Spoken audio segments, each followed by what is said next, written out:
be recorded. Just me who has the spotlight on is going to be recorded, folks, just so you know.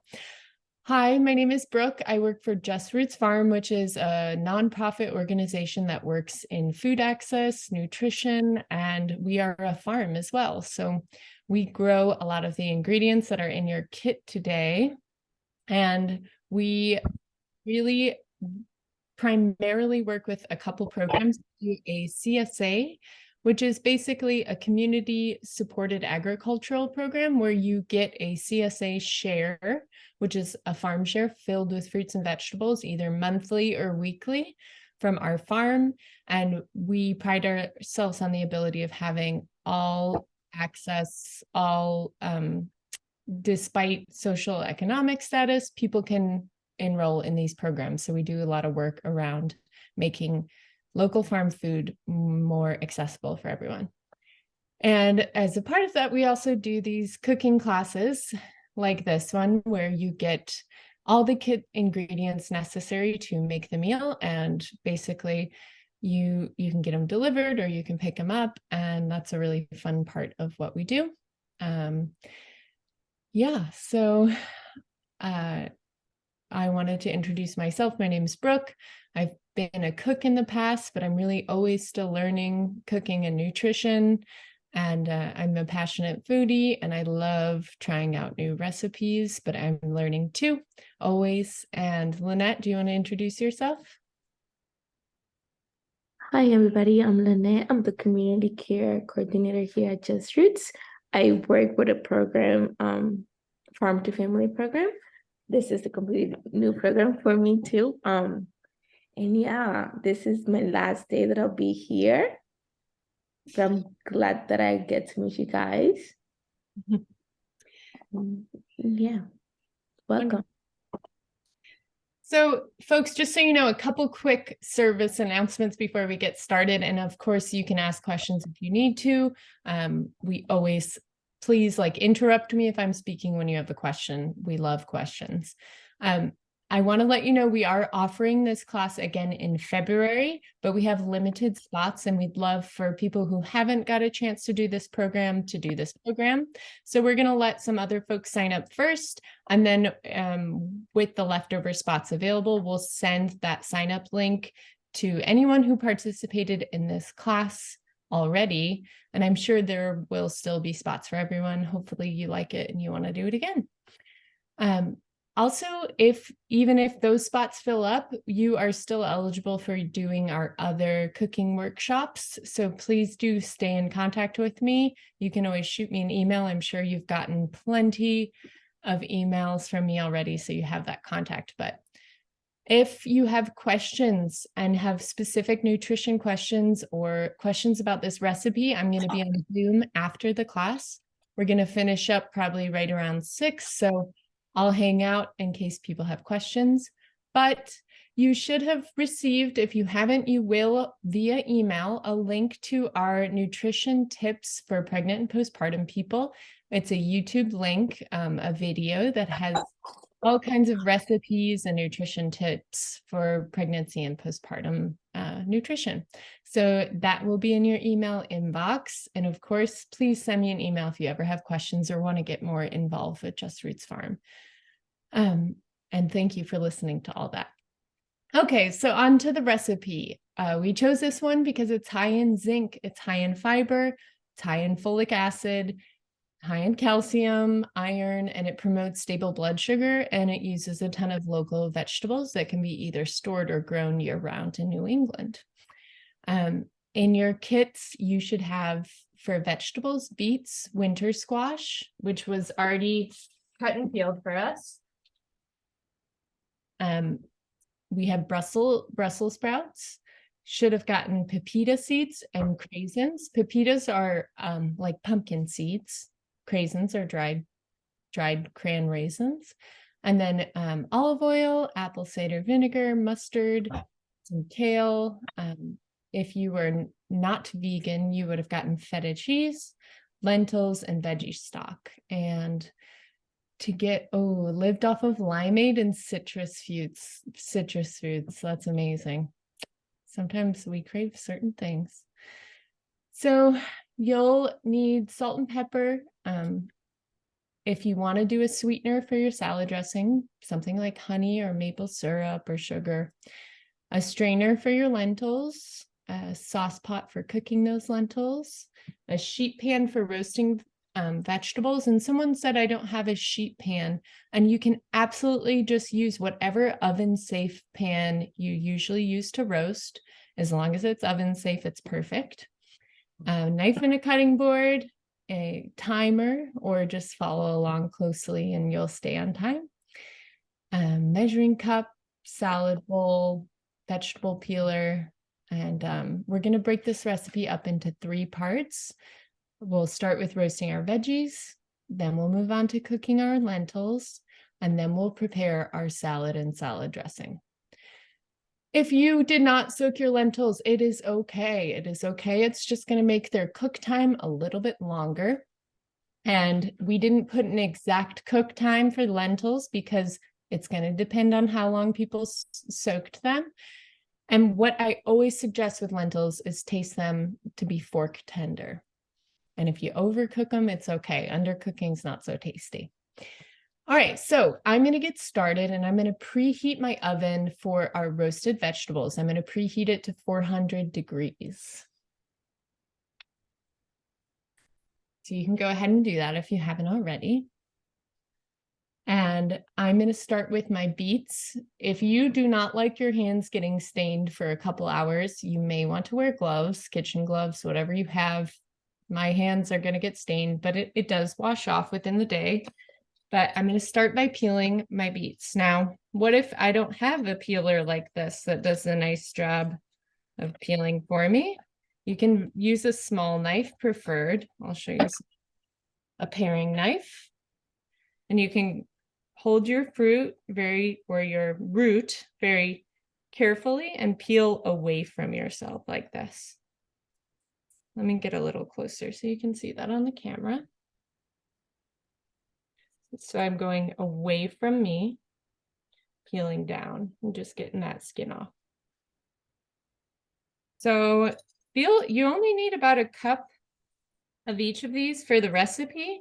But if you just want to go ahead and roast all your squash and all your beets, just so they're already roasted and you can bring them for lunch tomorrow or whatever it is, please go ahead and do that. I'll probably do that too. And folks, if you have questions, chime on in, even if it's about our CSA or programs. You can also write them in the chat and Lynette will tell me what's going on.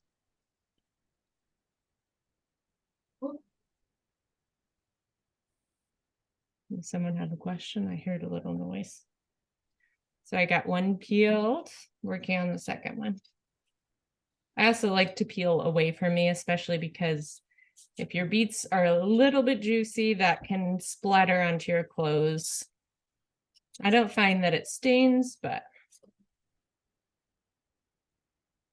I'm curious if folks are accustomed to eating beets. I feel like when I first started farming is the first time I started eating beets and I wasn't crazy about them. But if you ever want beginner beet recipes to get kids or people who are reluctant to try them, please send me a message because I've grown to love beets and I have a bunch of really cool recipes, including for kids making beet waffles that don't taste like beets, but they just happen to be hot pink and they're nutritious. So folks, it's a little difficult to peel one end of this beet, so I'm going to cut off my 2 ends here once I clean up my cutting board. And that should be the only thing you're going to need the peeler for today. So you can toss that in your sink. These are going to my chickens. They're going to be very happy. And I'm not going to rinse my hands yet because I know that I'm still going to be working on cubing these beets. I cut off one end and another. Great. So we don't want to use those ends. So I'm going for 1-inch cubes. I'm probably going to keep it kind of similar to my squash because it's already pre-cut, So I'm going to go a little bit bigger, but maybe I'll cut the squash in half too if we have time. So I'm doing it doesn't really matter which way you slice it, because we just want to get similar size, an inch or maybe a little bit bigger cubes.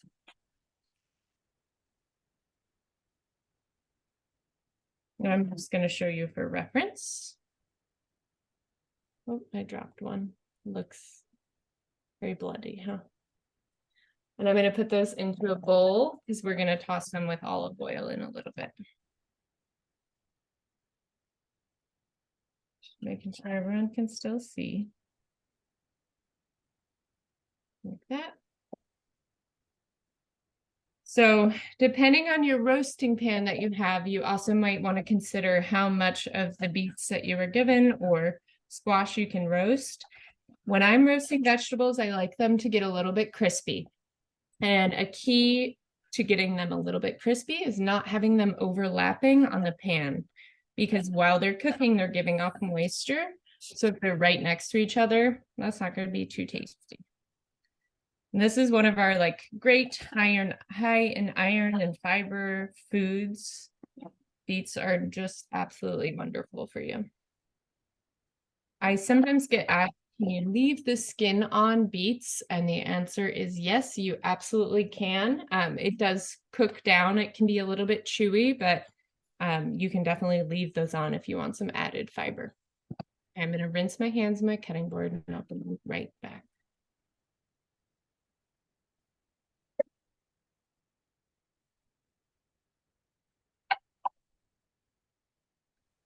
Margaret asked to slow down a little. We will certainly. Thank you for expressing that.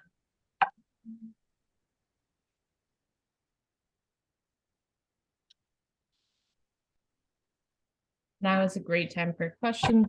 If anyone has any.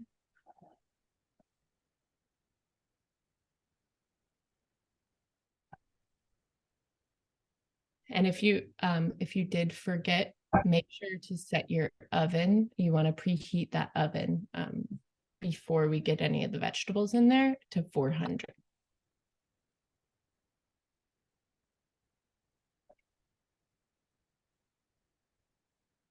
So we have peeled and we have chopped our beets.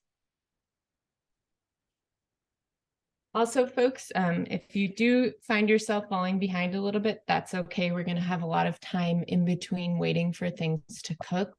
So don't worry, and I'll be on afterwards too. Yes, I would love to show you that again. So again, there's no perfect way to chop your beets. I did pretty thick cubes. If you have, let me just hold this. It's hard to see where it is on the camera. There we go. So I did mine a little bit smaller than the squash that you got, if that's a helpful reference. Half of the squash, if you would half those chunks. I can pull that out to show you too. Yeah, my beets are about half the size of these squash. Ooh. Just for reference on my hand.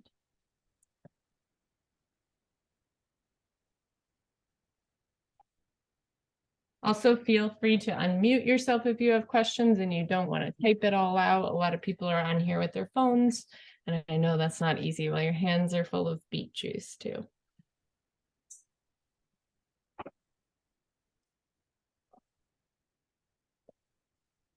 Okay, so we are going to pull out some of our squash.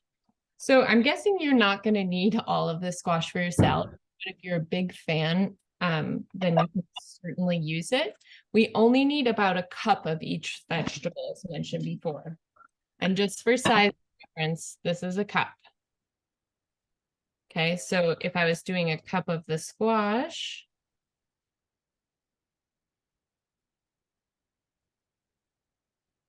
I'm going to heap it a little bit because the shape, but that would be about a cup of squash. I can lay it on my cutting board too.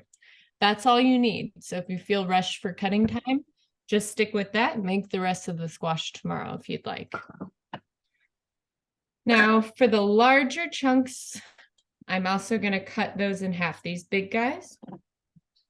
I want them to be about this size, not this size. And squash can be a little tough to cut in half. And folks, you might find in the recipe that it says that you will peel your squash. This is a type of winter squash. It's like butternut squash. And you don't have to peel this because it's already cut and peeled. But if you did get the whole winter squash, it would probably winter squashes look something like this. You would want to take off this outer skin for that recipe. You could do that with a peeler or like a paring knife, like we talked about before.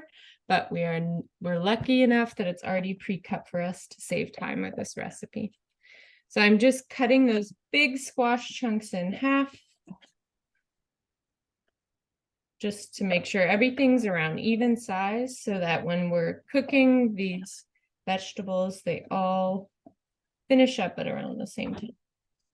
And you do not have to do the whole thing. Again, about a cup's worth. Where's my cup? Here it is. Cup's worth. So those can go into the same bowl as the beets when you're finished chopping those up.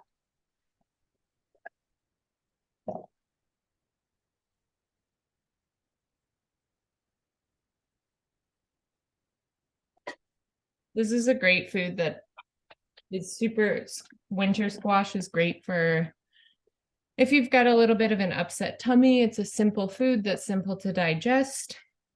And I like to oven roast it with like a little bit of brown sugar and cinnamon. And I also love making squash soups. So I would cook these with onions and a little bit of olive oil on a stove, maybe add some coconut milk instead of regular milk, and do like a creamy squash soup or squash and red pepper. And again, if you want to know what to do with winter squash, send me some emails, and I will certainly help you find good recipes, especially if you have dietary issues. I've worked a lot with people with dietary stuff. So. All right. If people feel ready, if you're near your computer screen, give me a thumbs up or give Lynette a thumbs up if it feels like we can move on to Brussels sprouts. I got some thumbs up. All right. Okay, so Brussels sprouts are pretty easy to prepare and oven roast. The key here is that we're going to cut off the end of the Brussels sprout, this kind of stemmy part, okay? And then we're going to cut it in half, and I'm going to show you. So I cut the end off. Notice that the outer leaves peel off. That's good. We don't need those. Those are chicken food too.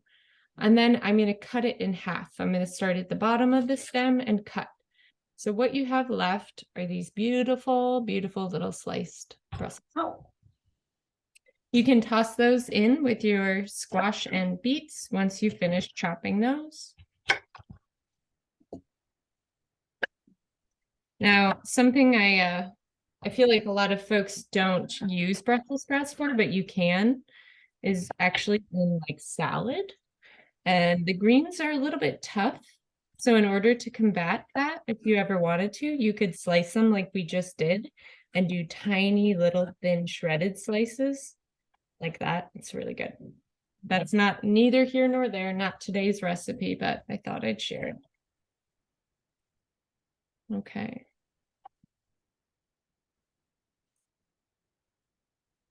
Here we go. So I'm going to do all the Brussels sprouts this time. We want all of those. And I don't know if anyone has ever seen Brussels sprouts growing on the plant, but it's a super beautiful, super cool plant. I mean, they look like mini cabbages all on this one big stalk. I suggest Googling it if you've never seen that before. It's really cool. Can you put the camera on your preparation, please? It is on my preparation. Can you not see that? No, I can't see what you're cutting. Huh. I see most of you. Do you see it, Lynette? Yes, maybe are you on the phone? If you can swipe to Oh, is it a phone thing? Yeah, just try to swipe to the main. Oh, You Got got it? Yay. Okay, I'm glad it worked out. I'm sorry you weren't able to see that before. What I did with the Brussels sprouts, if you can see me now, Judy, is I cut the end off and then I cut the Brussels sprouts in half so they end up looking like this. And at this point, I have a big bowl full of lots of lovely vegetables to roast. And I'm going to get them ready to roast. So if you did what the recipe suggests and didn't do as much as I did, if you did a cup of squash and a cup of beets and the rest of your Brussels sprouts, you probably only need 2 tablespoons of olive oil. I'll show you what that looks like if you don't have measurers. 1, 2. If you did more, if you did the whole package of squash, all your beets, you can probably do about 4 tablespoons of olive oil or whatever roasting oil you'd like to use. I put that on top of the vegetables. And don't forget your recipe has these too if you want to relook it up. But then we're going to do some salt and pepper to taste. So I'm going to do about a teaspoon of salt.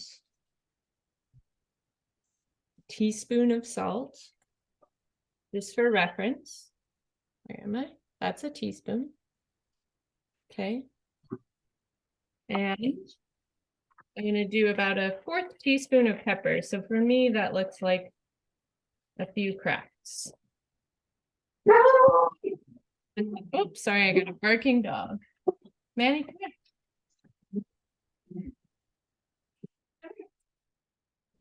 Sorry, everyone. And then I'm going to do a little stir. Just carefully get that olive oil coating all of the fruits and vegetables. Okay, and I can show you that a little bit clearer. So everyone's getting a nice even coat of olive oil. And if you wanted to, if there's spices that you're used to working with, Margaret, that might be a lot of salt for you. And if you don't like to use that much salt, that's totally fine. You use as much as you need.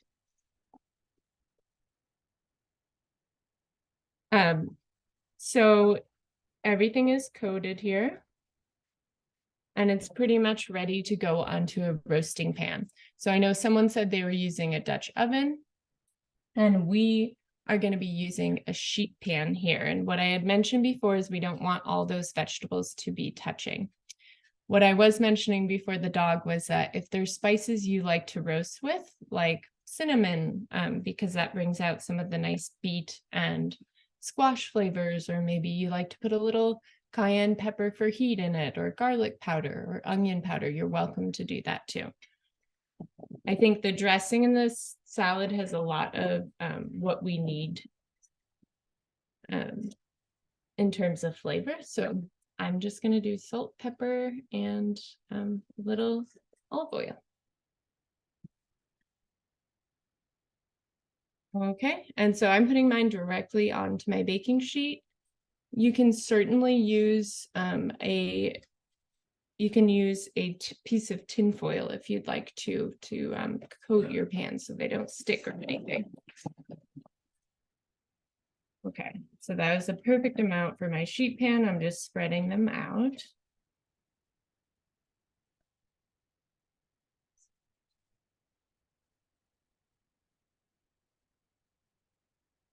There we go. Hopefully everyone can see what that looks like, and I'm going to pop them in the oven.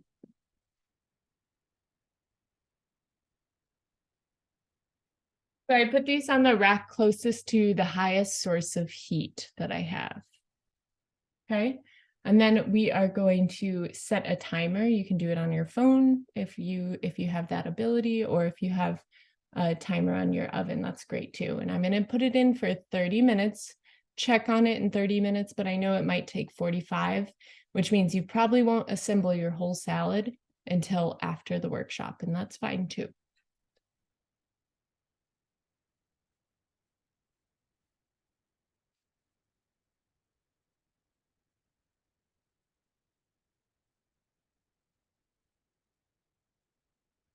Fantastic. Okay, how's everyone doing on pace right now? You're free to write in the chat if you want us to slow down or anything.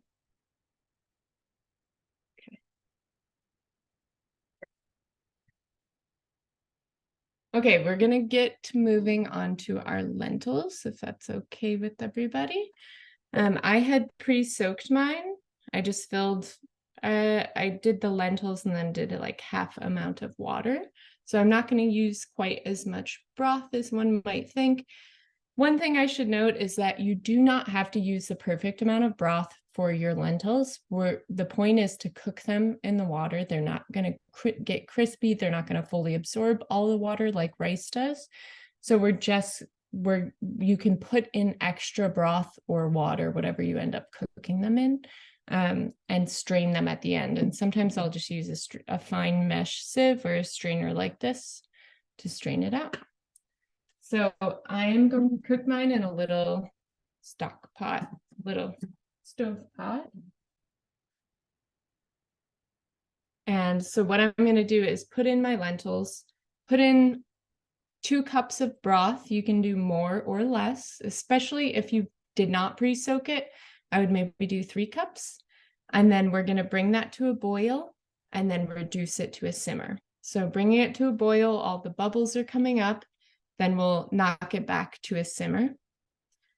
And then in like 15 to 30 minutes, those should be finished. But we're going to check them. And once they're fork tender or you bite into it and it's nice and soft, but not squishy, that's when we know it's done. So I'm going to put in my lentils. First, I'm going to strain out my extra water.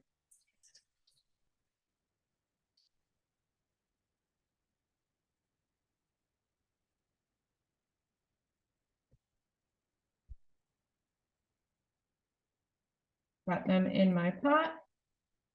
And as far as amounts go, you're doing 1 cup of lentils for 2 cups of broth / stock or water, whatever you prefer to do it in. We gave folks vegetable broth so that if they were vegan or vegetarian, that was fine with, this is good to use.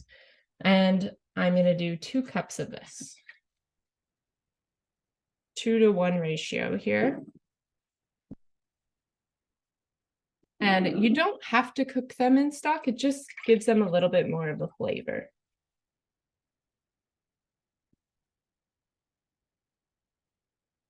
So here's 2 cups. And if you want to do more lentils, you're welcome to. Those bags were probably had about 2 cups in them. Right. Your lentils should be totally submerged under the broth or water that you use. I'm going to cover it while I get it to a boil and then we'll simmer it. So I want to show you something really quick too. I also use these lentils, which are just beautiful. I make red lentil pancakes with these that are so good. These take a little bit less time to cook. They're a little bit smaller than those ones, but you can get red lentils at most grocery stores.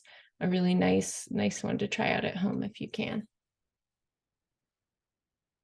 And they're just such a good source of protein. Okay, any questions so far? I know we're moving kind of fast.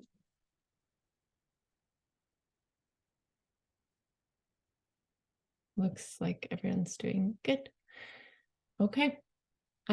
Next, we are going to start on our kale. And the kale is going to be washed.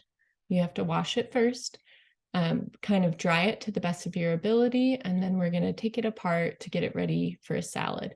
And just a big tip that comes with making kale as salad and not cooking greens is that we are going to massage it. And by using a little bit of acid and olive oil and salt, we're going to get those leaves really tender and easier to digest, which is super important. So you're welcome to use the same bowl that you used before if you want to do less dishes. but you'll need a bowl to break apart your leaves and put in the salad dressing. And because we weren't working with meat or anything, it's perfectly safe to do so, but it's up to you. Please, if you don't think you'll use all of the kale in the salad, use about half of it. These are very big bunches. It's amazing actually, but you're more than welcome to save some of that for a salad another time. I'm going to show you how much I'm going to use.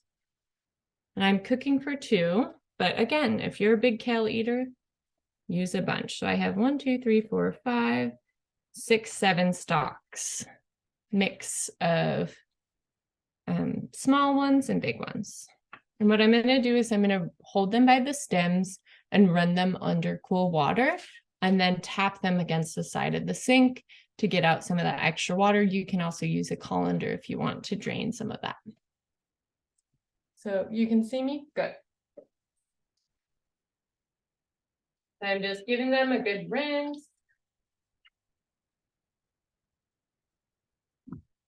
And a tap. I'm going to set them in my drain catch for a minute, or you could do a colander.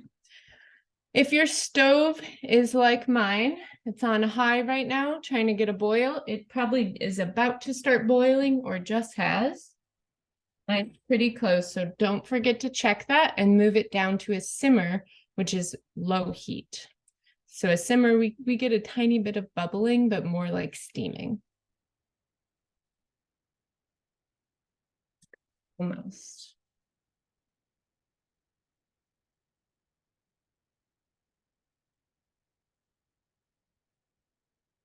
Okay, so my kale is perfectly fine. It's going to be a wet salad anyways, so you don't need to get it really, really dry, but you don't want it to be dripping off everywhere.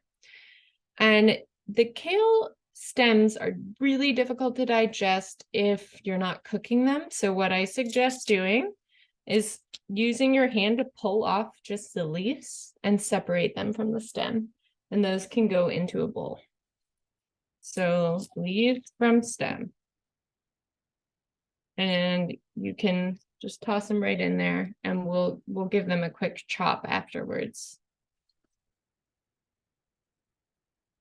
Like that. My chickens are going to get a lot of treats.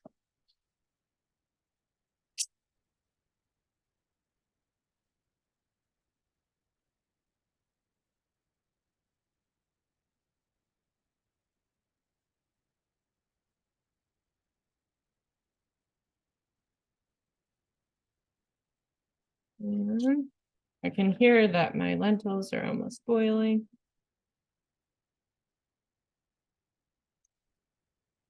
Okay. So those leaves mostly are going to be coming out whole. Then what we're going to want to do is I kind of like to ball up the greens that I have like that using my hand just to make it faster and easier to cut. See how it's all in a ball like that? And I'm going to cut it into more bite-sized strips, so about 1 inch wide.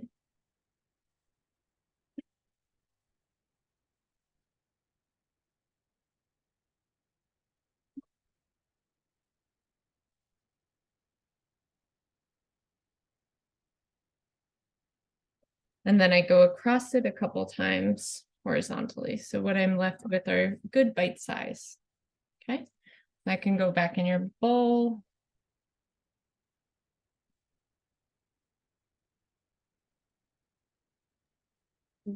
Jenna said that she likes to use scissors for this step. Oh, that's so smart. There you go. I've seen that, I think, on TikTok or something. For me, I just love having my hands ripping it apart. It's super fun, especially when I have a big processing day. All right, so you can tell by my screen that I am steaming. And we're going to turn it down to low. I'm going to leave it uncovered for a second, just to get that temp down.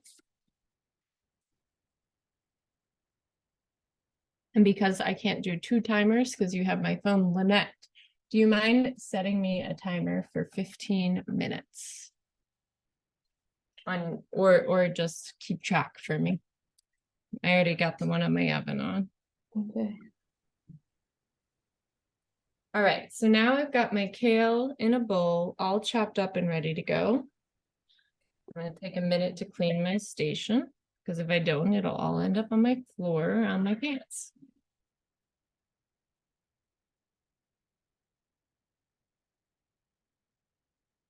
Okay, and you may want to check your lentils to make sure nothing's sticking to the bottom. Shouldn't be, but give them a little stir. And you can probably really start to smell them cooking now.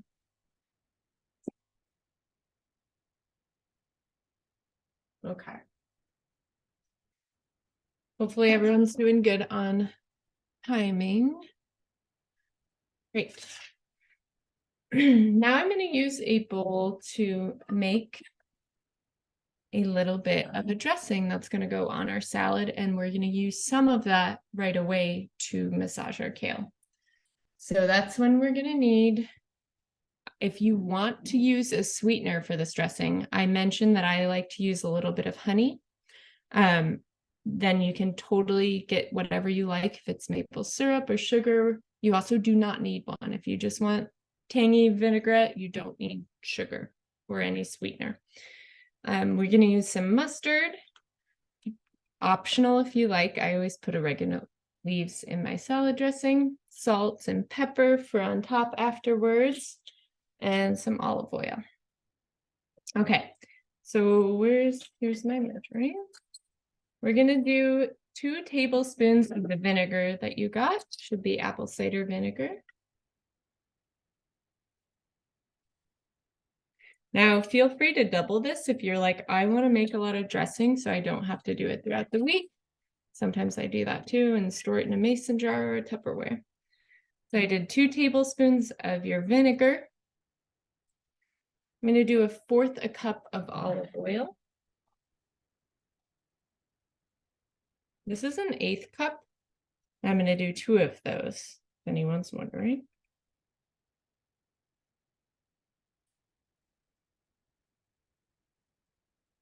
Okay.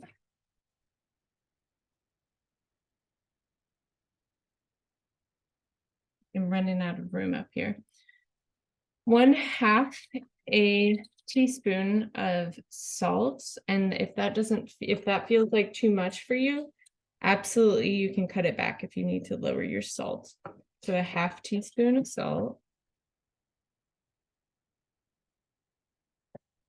and then about 1/8 teaspoon of pepper.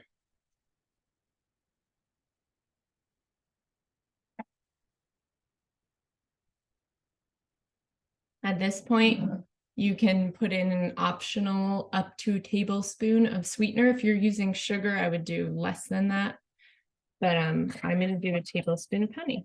And I have crystallized honey, which is totally fine to use, but takes a little bit more breaking up using a fork. Luckily, the vinegar helps break up if you have this kind of honey that crystallizes.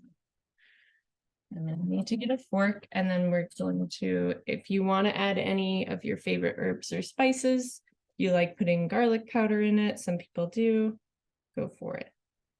And I just make dressings like this all the time. So good, so simple. Okay, my lentils are on simmer now, so I see a little tiny bit of bubbling action and steam releasing. I'm mixing in my honey.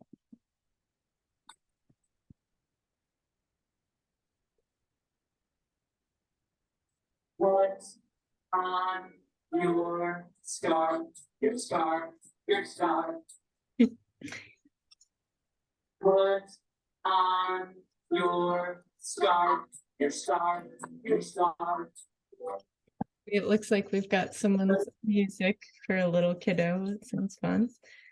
Okay, now that once my honey gets broken down, we're gonna put in I think it's a 1/2 tablespoon of Dijon mustard, 1/2 tablespoon. So I'm basically making a honey mustard vinaigrette with my honey, but you could just be making a mustard vinaigrette with yours. So about a 1/2 tablespoon.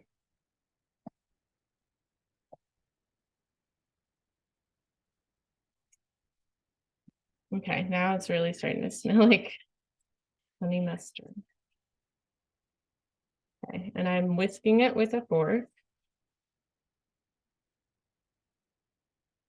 Alternatively, my favorite thing to do is just toss all the ingredients in a mason jar and shake it vigorously. And so folks, if you want to make more of that recipe, you can taste it and then try the ratio and add some more of that salad dressing if you think you're going to make a big salad, or if you're just a big fan of dressing and vinegar like I am. You can also I've got a question for you, Brooke. Yeah. I just tried it and it's like super tart and sour, and I'm sure that that won't work for some people in my family. Is there anything to do to add to balance out that amount of vinegar? Oh, absolutely. So a lot of times I'll add mayonnaise actually to my salad dressing to balance out the vinegar.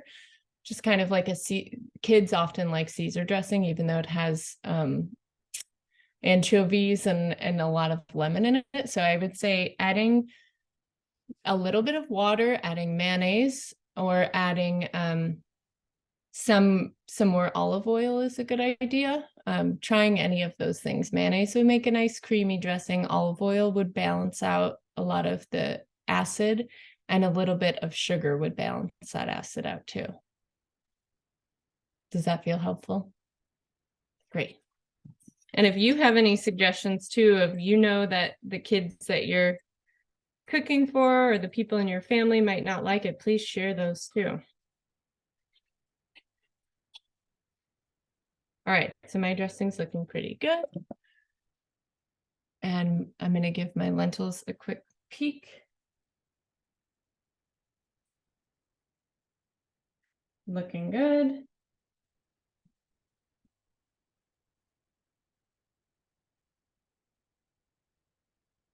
Okay.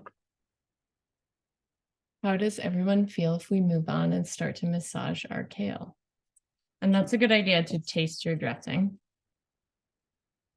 That's exactly how I like mine, but I'm a vinegar fanatic and I drink pickle juice for fun. Great. I think we can start to assemble part of our salad. So you don't need very much right now to do what we're doing with massaging the kale.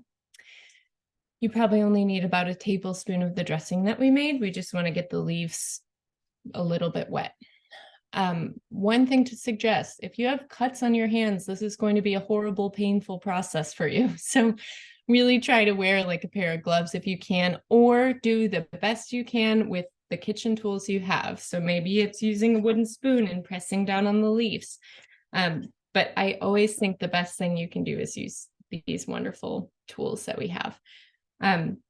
So if I didn't want to use my hands, I might use two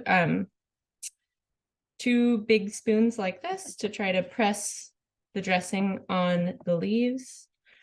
You can get creative and do the best you can, but I'm going to demo with it on my hands, and then I'm going to have some cleanup work to do. So I'm going to grab about a tablespoon of this dressing, and I'm going to just spread it the best I can amongst the leaves.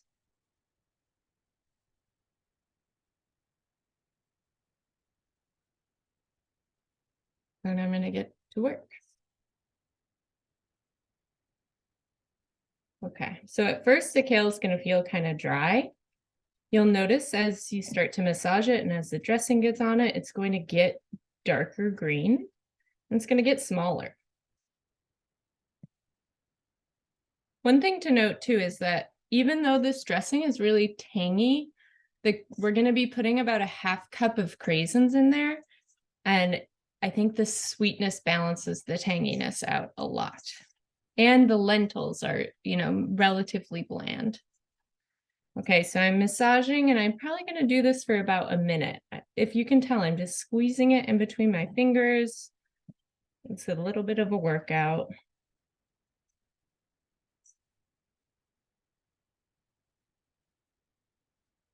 Okay.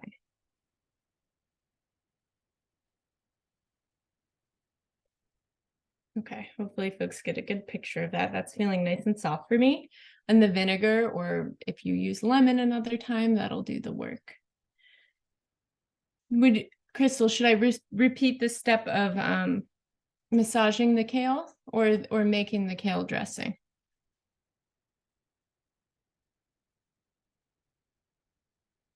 Okay, so what we do is we put in about a tablespoon of our salad dressing, or just, grab a spoon and do 2 quick little drops or something like that. And you can use your hands, or if you want to try to use cooking tools because you don't want to use your hands, we're actually pretending we're giving this kale a massage. And this is important because it helps us digest it better. And it just gets softer and less chewy. So it's a really good way to eat this green. So I'm just picking up as much of it as I can and squeezing it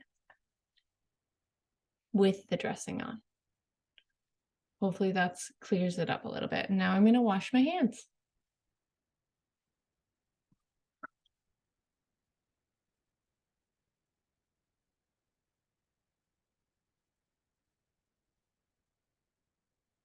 Folks, if you are where I'm at right now, it might be a good time to go ahead and check on your roasting vegetables.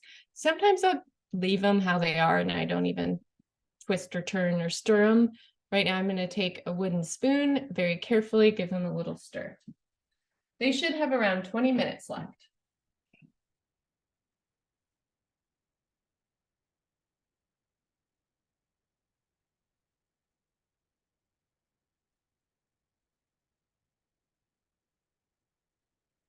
They look fantastic and it smells so good. So those guys should have, I would say, about 20 minutes left, but you can keep an eye on them. Every oven is different for sure. Okay, so I've got my kale massaged. And now I'll wait just a moment for everyone. I think we can start measuring out the other ingredients in our salad.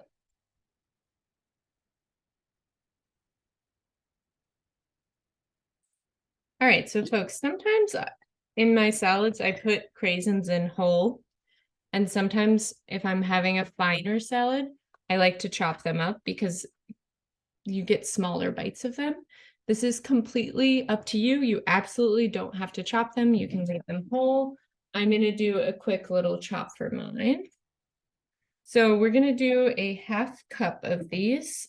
These are the sweetest component of the salad, so make sure you don't go too crazy, but I think it's good to bring that balance in. And just a reminder, this is not a necessary step. I've got a little extra time, so I'm doing it. Sometimes I prefer when the craisins are finely chopped. So I use my hand to guide as I'm chopping and making sure that the craisins stay in the middle where my knife is, and I'm just giving them a rough chop. So each one's probably being cut in half or something similar. And this is about a 1/2 cup of raisins. This is the sweetness of our salad to match our tangy dressing and our lentils and our roasted vegetables. You can use less if you'd like to too. Okay, and I'm going to go ahead and mix that in with my greens just right away.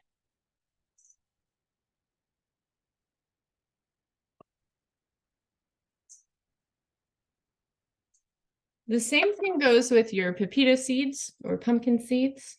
You can use any seeds or nuts that you want in the salad.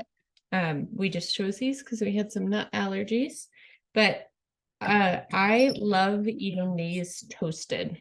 And we put in like a really simple recipe for how to toast them with your favorite spices and olive oil in a pan. These are raw pepitas, which is great.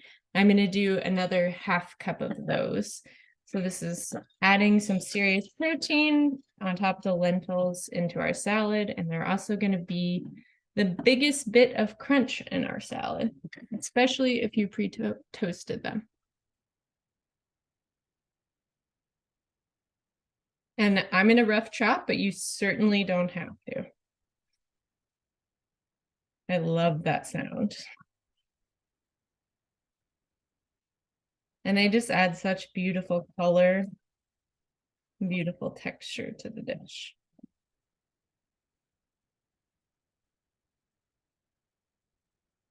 So this is, Time's up. 15 minutes. oh, time is up for the lentils. Let's give them a check. And some of yours might be ready and some might not. But what we're looking for is a fork tender. You can take a fork and try it. Blow it off first.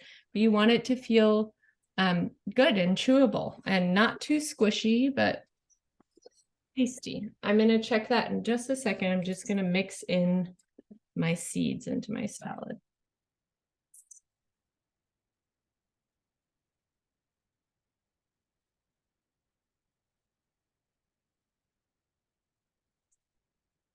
Okay, let's take a peek.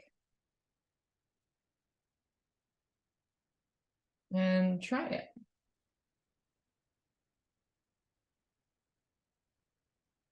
My lentils are absolutely perfect right now and very delicious. I have some extra liquid in there. God, I just love the flavor of lentils on their own. They're so good. I have some extra liquid, so I'm going to strain that out. Most strainers should be fine for lentils. You can use a sieve if you want to be extra careful, but as long as you didn't overcook your lentils too much, they should stay inside. This size is pretty good for that. The red lentils might not be, but they get a little bit bigger from absorbing water. So I'm going to go ahead and strain these.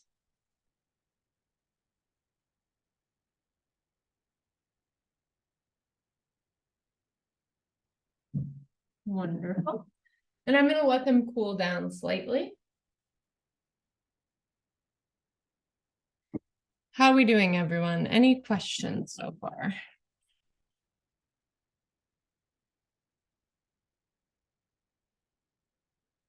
I know there's a lot of steps for this one, but I think once you get it general, part of your intuition, it can be such a fast meal to come up with. And you could sub lentils for quinoa, or you could do, you know, instead of roasted Brussels sprouts, you could do a roasted broccoli, or switch out any of the roasted vegetables you have.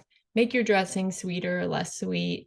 Try different fruits, like you could do a fennel and orange version of this. There's so many variations that just makes like a quick, beautiful, eye-catching dinner that has all types of different textures. And I don't know, it makes eating a salad and eating tons, you're packing in so many nutrients and all these vegetables and lentils into your meal and all these greens, and it just like tastes like a delicious filling meal. So it's one of my favorite things to do. Favorite skills I've learned as a cook is just throwing together an untraditional salad, I guess.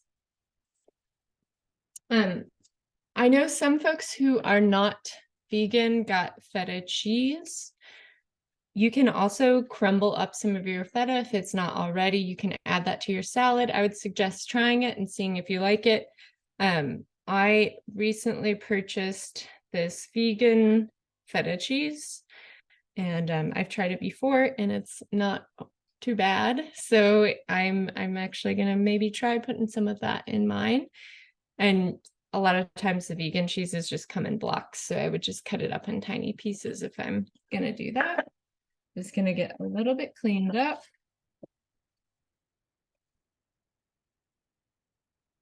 And get some of that extra moisture out of my lentils. Sit for a minute.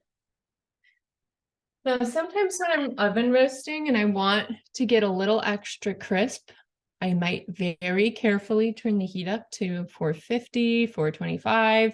Sometimes if I'm in a rush, I admit I even broil them to get a little bit of a crisp on top. And you're welcome to do that. Just promise to keep your eye on it, because I have certainly burned stuff before.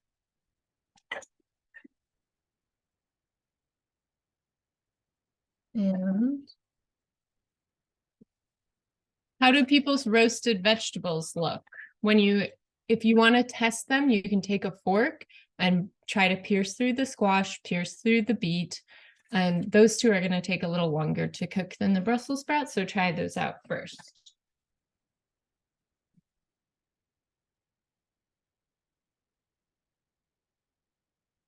I'm gonna pull mine out so folks can see how they're looking. Wow. Beautiful colors. So I can get through the squash with my wooden spoon, which tells me that's a big piece of squash. It's probably gonna finish up pretty soon. Now let's try the beet. The beet is starting to be tender too, but I would say they probably still have another 10 minutes. And I think I'm gonna turn the heat up a little bit because I'm getting hungry.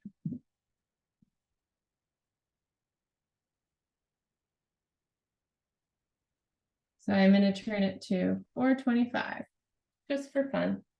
Keep a close eye on it. Okay, folks. So you are welcome to use all the lentils that you prepared in this dish. So a full 1 cup in with your salad. I'm gonna go ahead, they've cooled off a little bit. It's okay that they're still warm. And I'm gonna mix those in.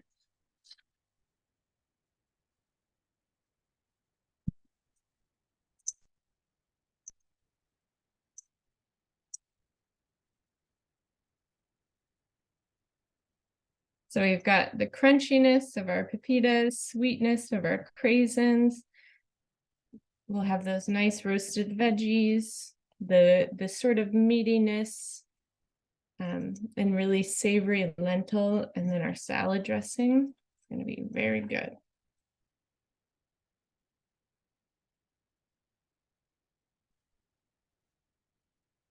So this is what I'm looking like so far. And then make sure to take it slow when you're using your salad dressing. You don't know how much you're going to want to use, so I would start with maybe a tablespoon and see how that goes. I know that I'll probably use all of mine, but especially when I get those vegetables in. So I'm just mixing in that salad dressing.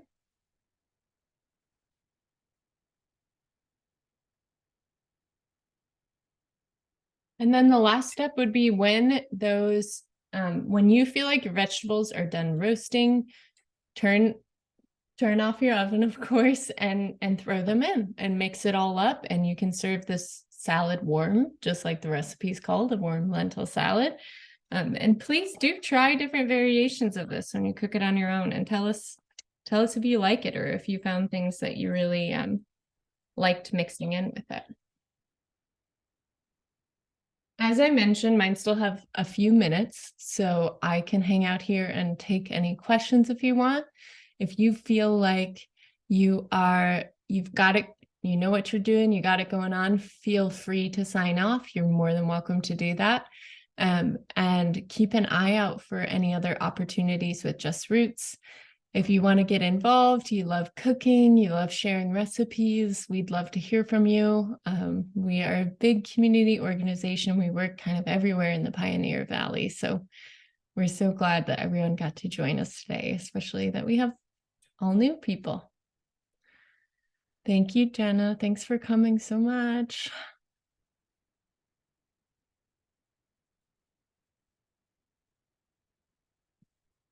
Might cut up some of my feta while we wait.